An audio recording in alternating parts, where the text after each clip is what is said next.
So I made some Paneer Saag this week for the first time. So good, so good. There's another video, a long Indian feast video that has how I made that.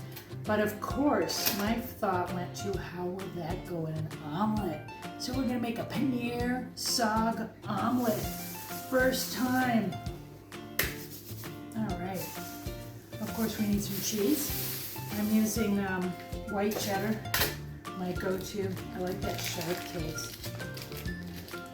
And the saag has got paneer is a cheese. And I couldn't believe how easy it was to make. You basically just take half a gallon of whole milk and bring it up to a frothy simmer and then turn off the heat and throw a quarter of a cup or so of lemon into it.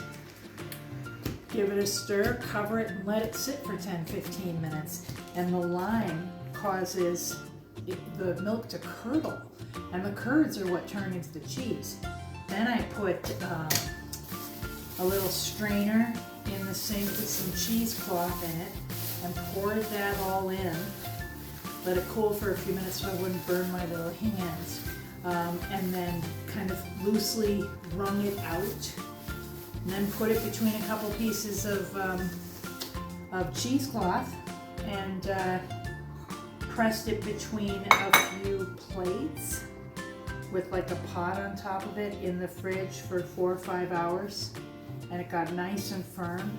And then I cut it up and put it into the saag. So who knew that was so easy to make? And it kind of reminded me a little bit of tofu. It doesn't quite know what it's okay. I mean, it's cheese. It's got but it doesn't have a really strong flavor. But what's cool about that is that you can tell it what to taste like. In the saag, I really heavily spiced it with turmeric and garlic and ginger and some chili powder and coriander. And now we're putting in our 2 eggs here. Look at that, nice dark egg yolk. And then I grilled that whole thing with a little bit of olive oil. I coated those spices onto the paneer, and then I broiled it for 10-12 minutes until it started getting some crispiness on the top of it. It doesn't crisp out a lot, but it browns a little bit. And then that I just folded into the saag. And the spice really infused that paneer nicely. All right, as usual, I've got 2 eggs and some salt and pepper. I'm gonna give these a good whip. In the meantime, I'm going to turn on the stove to get that pan heated, because we remember the stainless steel likes high heat to start up with. So I've got that going on high for a minute or 2 while I finish whipping up this egg with salt and pepper. I've got my cheese grated.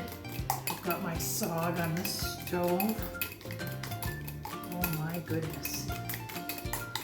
My mouth is already watering, thinking what this is going to be like. So I'll see you at the stove.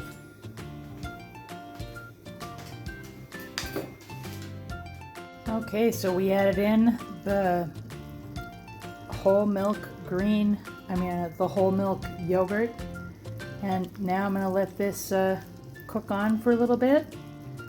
But it is good stuff. That is the Paneer Saag. Forgot to turn the camera on, but you've seen the routine. I put the saag right in here. Nice little cheese. Make sure to get that pan really hot so that it does the nonstick thing.